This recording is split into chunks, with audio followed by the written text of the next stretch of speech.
नमस्कार, मी शुभम. तुम्ही पाहताय महाराष्ट्र न्यूज लाईव्ह. जसं की आपण बघतो की महाराष्ट्रामध्ये आता अवघ्या काही दिवसांवरच विधानसभा निवडणुकीचं बिगुल वाजलं आहे आणि अवघ्या काही दिवसातच आता मतदार देखील निवडणुकीचा रस आणि हा अनुभव घेणार आहेत आणि 20 तारखेला हे जे बिगुल आहे हे आता पूर्णपणे महाराष्ट्रामध्ये झळकताना आपल्याला पाहणार आहे. आणि आता आपण राजगुरुनगरमध्ये आहोत. राजगुरुनगरचा खऱ्या अर्थाने विकासाचा चेहरा, ऑन ड्युटी 24 तास म्हणून ओळख असणारे आमदार आपल्यासोबत आता आहेत. अण्णा, खूप खूप स्वागत आहे तुमचं महाराष्ट्र न्यूज चॅनलमध्ये. आणि सर्वात पहिला प्रश्न असा आहे की आगामी विधानसभा आता तोंडावरती आहे. कशा प्रकारे ह्या निवडणुकी तुम्ही बघता? कारण राष्ट्रवादी पक्ष फुटीनंतर महाराष्ट्रामध्ये पहिल्यांदाच विधानसभा होत आहेत. कशा प्रकारे ह्या निवडणुकीकडे बघताय तुम्ही? पक्षफुटीनंतर लोकसभेची निवडणूक झाली. त्यावेळेला थोडंसं वातावरण वेगळ्या पद्धतीचं होतं. मोदीच्या विरोधामध्ये शेतकरी समाज एकवटला होता, काही जाती धर्माचे लोक एकवटले होते. त्याचा थोडासा परिणाम या ठिकाणी निवडणूक झाला. टक्केवारी पाहिली तर फार मोठा फरक आहे असं अजिबात नाही. त्याचबरोबर राष्ट्रवादी अजित पवार गटाला फार कमी जागा या ठिकाणी आल्या आणि त्यातल्या 2 जागा, मग इथली शिरूरची जागा ही शिंदे सेनेचे आदरणीय आढळराव पाटील यांना ते पहिले शिवसेनेतनं शिंदे सेनेतनं राष्ट्रवादीत आले. त्याचा नाही म्हटलं तरी थोडा परिणाम झाला आणि साधारणतः 5 वर्ष ते राजकारणापासून बाजूला राहिले होते किंवा फारसे काही सक्रिय नव्हते आणि सत्ता नसली की आपल्याला माहिती की लोक बाजूला जातात. त्याचा एक फटका त्यांना बसला. आमच्याकडं दुसरी आम्हाला उस्मानाबादची जागा दिली तर BJPचे जे स्थानिक आमदार होते त्यांच्या धर्मपत्नीला जागा दिली आणि नवरा BJPमध्ये, बायको राष्ट्रवादीमध्ये आणि मग तो त्या ठिकाणी त्याचा परिणाम व्हायचा तो तिथे कसा झाला नाही. तिथं जर ओरिजिनल राष्ट्रवादीचाच उमेदवार दिला असतं तर कदाचित वेगळे चित्र आपल्याला पाहायला मिळालं असतं. त्यानंतर एक जागा जी परभणीची होती ती जानकरांना दिली. मिळाल्या 5, त्यातल्या 3 जागा अशा पद्धतीने वाटल्या गेल्या आणि एक सुनील तटकरेंना दिली आणि एक अजितदादांच्या धर्मपत्नीला दिली. साधारणतः अजितदादांच्या धर्मपत्नीसुद्धा जेवढ्या पाहिजे होत्या तेवढ्या राजकारणात सक्रिय नव्हत्या. मतदारसंघाचा त्यांना परिचय नव्हता आणि पक्ष फुटल्याबरोबर सुप्रियाताईंच्या लक्षात आलं की आता आपल्याला निवडणुकीला सामोरे जायचं आहे आणि त्यांनी 6 महिने मतदारसंघ पिंजून काढला. ज्या ठिकाणी त्या कधी गेल्या होत्या त्या ठिकाणी सुद्धा गेल्या आणि तेवढा वेळ आमच्या वहिनींना मिळाला नाही, सुनेत्रा वहिनीला, आणि त्याचं मतामध्ये रूपांतर करता आलं नाही आणि त्याचा परिणाम त्या निवडणुकीमध्ये झाला. पण तटकरे साहेब पहिल्यापासून सावध होते. त्यामुळे तटकरे साहेबांच्या निवडणुकीमध्ये काही आणि म्हणून कदाचित त्याच्यावर ॲनालिसिस केली जातात किंवा त्यावेळेच्या परिस्थितीप्रमाणे. पण गेल्या 6 महिन्याच्या कालखंडामध्ये पक्षानं प्रचंड अशा प्रकारची मुसंडी मारली. सोशल मीडिया असेल, काम असेल, मोठ्या प्रमाणात अजित पवारांनी निधी उपलब्ध करून दिला आणि शेवटी आज स्वातंत्र्य मिळून 75 वर्ष झाली. आमच्या गावामध्ये जायला रस्ता नसेल, प्यायला पाणी नसेल तर लोकही हा विचार करतात.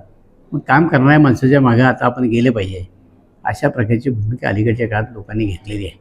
नक्कीच अण्णा, एक प्रश्न असा होता की एकीकडे उद्धव ठाकरे असतील, शरद पवार असतील, एकीकडे यांची सहानुभूती आणि एकीकडे आता महाविकास आघाडीची सहानुभूती असते किंवा एकीकडे आता महायुतीने आणलेल्या नवीन नवीन योजना असू दे. लोक ह्याकडे कशा प्रकारे पाहतील? एकीकडे सहानुभूतीला लोक निवडतील की विकास कामाला लोक निवडतील? माझं जर मी आता तालुक्यामध्ये फिरतोय तर लोक आता विकास कामाला निवडतील. कशा प्रकारे? त्याचं कारण असं आहे, याच 75 वर्ष होऊन गेली स्वातंत्र्य झालेले. हे सगळे लोक कधी ना कधी सत्तेवर आले होते आणि सत्तेवर आल्यानंतर त्यांनी त्या कालखंडामध्ये काय केलं याचंही मोजमाप होणार आहे. आणि आत्ता महायुतीचं सरकार जे राज्यामध्ये कारभार करत आहे यांनी जी विकासाला गती दिली याचे मूल्यमापन या ठिकाणी होत आहे. आणि त्यामुळं आता महायुती ही 100% सत्तेवर येईल अशा प्रकारचं वातावरण तयार झालं आहे. नक्कीच या सहानुभूतीचा फायदा घेऊन अण्णा विरोधक आता एकवटलेत आणि तुमच्या विरोधात आता एकवटलेत आणि त्यांच्या विरोधात आता निवडणूक लढतायत. कशा प्रकारे बघता? सगळे विरोधक एकत्र येऊन आणि तुम्ही एका बाजूला, ही अस्तित्वाची लढाई? नाही, सगळे विरोधक एकत्र नाहीत, हम्म, हे दाखवण्यापुरतं आहे. हम्म, पण वस्तुस्थिती तशी नाही. तर माझ्याच तालुक्यामध्ये तुम्ही बघितलं असेल तर शिवसेना आय काँग्रेसला विचारत नाही. आय काँग्रेसचे लोक रागावले, रुसले हम्म, किंवा आम्हाला तुम्ही विश्वासातच घेत नाही. हम्म, आणि मग त्यांनी त्यांच्या पद्धतीने ते काम करतायत. दुसरा, आज शरद पवारांचा जो गट आहे त्यांच्यामध्ये 3 तुकडे झालेत की 3 उमेदवार त्या ठिकाणी उमेदवारी मागत होते हम्म, आणि त्यात तिघांनाही मिळाली नाही. मग ते कार्यकर्ते नाराज झाले. आता 6 महिन्यापूर्वी तुतारी करणारे लोक हम्म, त्यांच्या लक्षात आलं की तुतारी नाहीच आहे आता. हम्म, आणि मशाल हे चिन्ह पहिल्यांदा आज खेड तालुक्यामध्ये आहे. मशाल या चिन्हावर पहिल्यांदा ही निवडणूक विधानसभेची लढवली जाणार आहे. आणि पूर्वी हे कधी चिन्ह आमच्या तालुक्यात नव्हतं. चिन्ह तालुक्यामध्ये पोचवणं, घराघरामध्ये पोचवणं, हा तालुक्याचा जर बारकाईने विचार केला तर फारच अवघड आहे.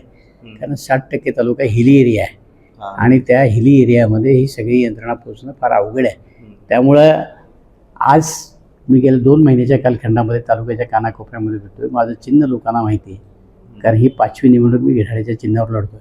हम्म, त्यामुळं लोकांना माहिती आहे की दिलीप मोहित्यांचं चिन्ह हे घड्याळ आहे. आणि आज या सगळ्या तालुक्याच्या परिसरामध्ये जेवढा विकास केला आहे तो दिलीप मोहितेंनी केला आहे. त्यामुळे मला इथं काही चिंता वाटत नाही. पहिल्याच यादीत तुमचं नाव जाहीर झालं, कॉन्फिडन्स होता? 100% कॉन्फिडन्स होता.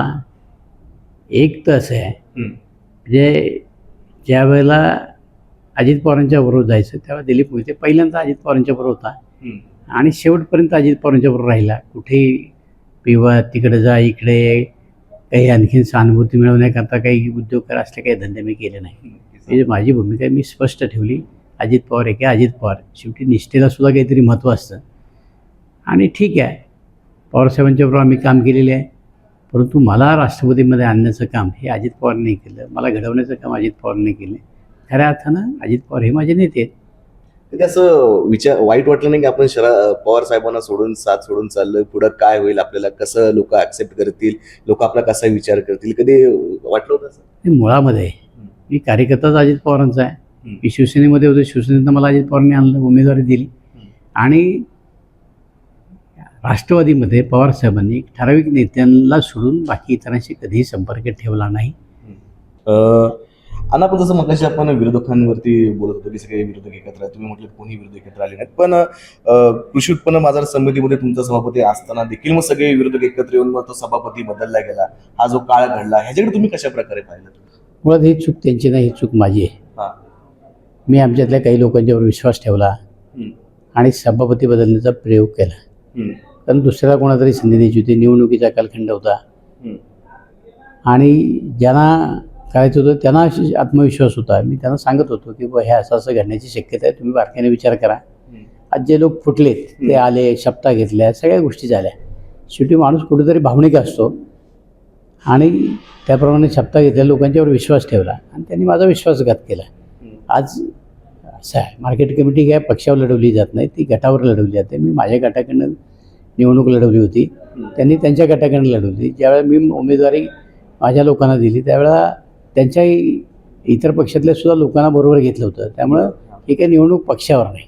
आणि आता ते काही दिवसाकरता एकत्र आलेत, कायम एकत्र राहतील याची काही गॅरंटी नाही. यापूर्वीसुद्धा अशा प्रकारची नाट्य तालुक्यांमध्ये घडलेली आहेत आणि निवडणूक होऊ द्या, त्याच्यामध्ये बदल होण्याचं काम मी निश्चितपणे करेन. आणि सर्वात महत्त्वाचा प्रश्न, 2024च्या निवडणुकीनंतर विजन काय असणार आहे तुमचं राजगुरुनगरसाठी? काय काय विकास कामे करायचे? आपल्याला माहिती की माझ्या तालुक्यामध्ये सगळ्यात मोठी औद्योगिक वसाहत आहे. ही जी औद्योगिक वसाहत आहे हिला स्किल वर्कर माझ्या तालुक्यामध्ये आज उपलब्ध नाही. त्याचं कारण आहे की माझ्या तालुक्यामध्ये इंजिनिअरिंग कॉलेज नाही, माझ्या तालुक्यामध्ये इतर मेडिकल कॉलेज नाही, कुठलीच शैक्षणिक सुविधा नाही. किंवा ते माझ्या अगोदरच्या कुठल्या आमदाराने किंवा कुठल्या आमच्या राज्यातल्या नेत्यांनी करण्याचा प्रयत्न केला नाही. आणि अचानक आमच्याकडे इंडस्ट्री आली आणि त्या इंडस्ट्रीला लागणारे वर्कर माझ्या तालुक्यात नाही. टेक्निकल एज्युकेशन नसल्यामुळं, शिक्षण नसल्यामुळं आता ते शिक्षण या तालुक्यामध्ये कसं उभं करता येईल त्याचा प्रयत्न मी करतो. खरं म्हणजे गेली 3 वेळा मी जरी आमदार झालो तर मला जेवढं राजकीय पाठबळ या ठिकाणी मिळायला पाहिजे होतं तेवढं आजपर्यंत मिळालं नाही. आणि तुम्ही पाहिलं असेल की ज्या तालुक्यामध्ये मंत्री झाला त्यांनी काही ना काही त्या ठिकाणी उभं करण्याचा प्रयत्न केला.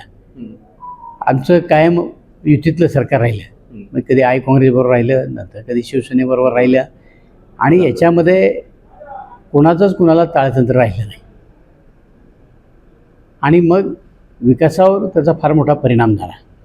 हे त्यावेळेस झाले, आजही तीच परिस्थिती आहे. मी मेजॉरिटी सरकार जर नसेल तर विकासावर त्याचा परिणाम होतो. ना सर्वात महत्त्वाचा प्रश्न की मध्यंतरी बातमी रिलीज झाली होती की चाकणमधून ट्रॅफिकच्या एवढ्या समस्या वाढतात, त्यामुळे मोठमोठ्या ज्या कंपन्या आहेत त्या सोडून चालल्यात. आता कशा प्रकारे ह्याच्याकडे बघतात? ही बातमी दांडांत खोटी आहे. याच्यावरती उदय सामंतचं स्टेटमेंट होते. हो, ही बातमी दांडांत खोटी आहे. उद्या आज चाकणच्या परिसरामध्ये जागा नाही. सरकार आणखीन 2 फेज वाढवण्याच्या संदर्भातला प्रयत्न करतं आहे. एवढी मागणी लोकांची आहे. त्यामुळं त्या कंपन्या वगैरे जाणं हे फेक आहे. आता कुणीतरी फेक नेरेटिव्ह निवडणुकीच्या दृष्टीनंच या ठिकाणी सेट करण्याचा प्रयत्न करतो, दुसरा काही विषय नाही. अनंत, प्रत्येक आम्ही ठिकाणी सर्वे करतोय. 5,000 कोटीची विकास कामे तुम्ही राजगुरुनगरमध्ये आणली. कशा प्रकारे विजन होतात ना 5,000 कोटी? एक तर त्याचं कारणही असं होतं, माझ्या तालुक्यातला विकासाचा बॅकलॉग फार मोठ्या प्रमाणात आहे. तो बॅकलॉग जर मला भरून काढायचा असेल तर माझी सरकारला विनंती होती, पक्षाला विनंती की कुठंतरी आमच्या तालुक्याला न्याय द्या, मंत्रिपद द्या.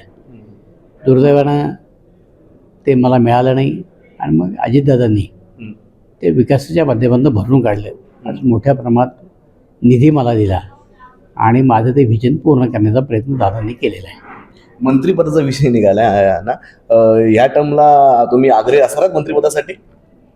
या तालुक्यामध्ये दादाने येऊन स्वतः शब्द दिला आहे की तुम्ही दिलीप मोहित्यांना निवडून द्या, मी त्यांना मंत्री करतो. सर्वात महत्त्वाचा प्रश्न, चास कमान प्रकल्प आहे यांना, तो शेतकऱ्यांसाठी वरदान ठरतोय, काय प्रतिक्रिया आहे?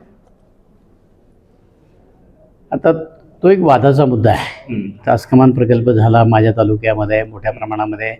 माझ्याच तालुक्यातल्या लोकांच्या जमिनी गेल्या, मी धरणामध्ये बुडाल्या आणि खाली सुद्धा जमिनी लोकांना दिल्या गेल्या. परंतु आज चासकमान धरणामध्ये फक्त 18% वाटा आमचा आहे. 82% वाटा शिरूर तालुक्याला गेला. मग चासकमान धरणाचा फायदा जो झाला तो फक्त शिरूर तालुक्याला झाला. पूर्वी 70 किलोमीटर कॅनॉल होता, तो 142 केला. 72 किलोमीटरमध्ये 1 इंच जमीनसुद्धा घेतली नाही. मग ती काय घेतली नाही? ती जर तुम्हाला 142 किलोमीटरपर्यंत कालवा न्यायचा होता तर आमच्या लोकांना स्लॅब कमी बसलं असतं.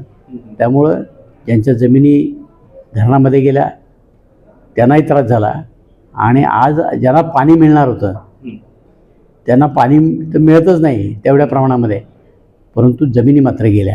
आणि म्हणून चासकमान धरण हे लोकांना वाटतं वरदान आहे, परंतु आज जर आमच्या पाण्याचा हिस्सा पाहिला तर आम्हाला ते वरदान वाटत नाही.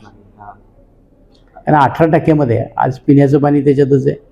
औद्योगिक वसाहत उभी केली, त्याला पाणी तुम्ही तेच देणार आहे.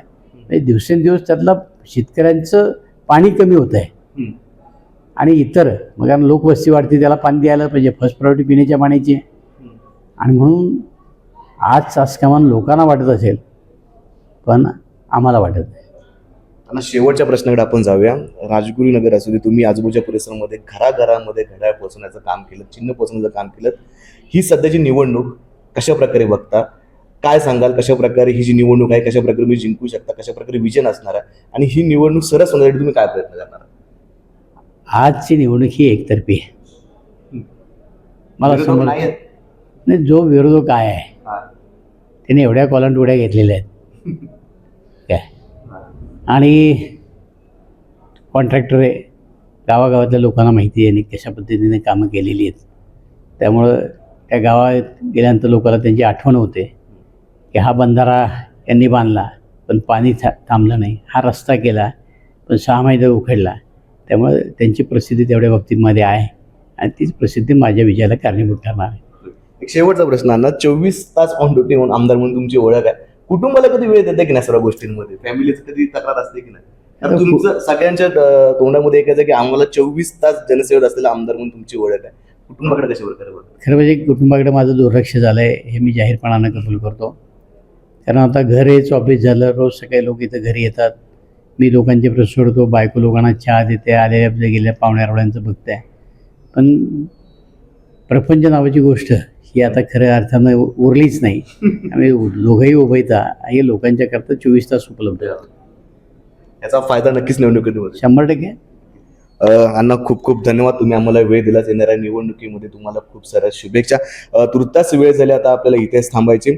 कॅमेरामन नरेशसह मी शुभम, महाराष्ट्र लाईव्ह, पुणे.